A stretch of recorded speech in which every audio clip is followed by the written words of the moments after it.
Hello viewers, আমাদের সবারই কিন্তু ইমো অ্যাকাউন্ট বা আইডি রয়েছে। সেই হিসাবে আমাদের ইমো অ্যাকাউন্টের কলার রিংটোন ভাই সেম, যার কারণে মাঝে মাঝে একজনের ফোন আসলে অন্যজন মোবাইল খুঁজতে থাকি।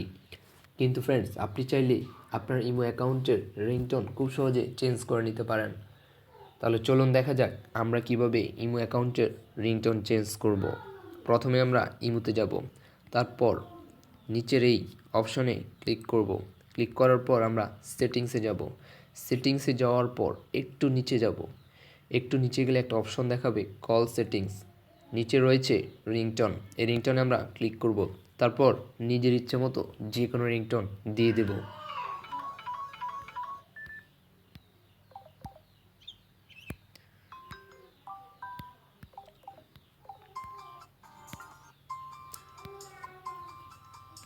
তারপর ব্যাক দিব। সো ফ্রেন্ডস, আপনি চাইলে এইভাবে আপনার ইমো অ্যাকাউন্ট বা আইডির রিংটোন চেঞ্জ করে নিতে পারেন। আজকে এই পর্যন্তই, ধন্যবাদ।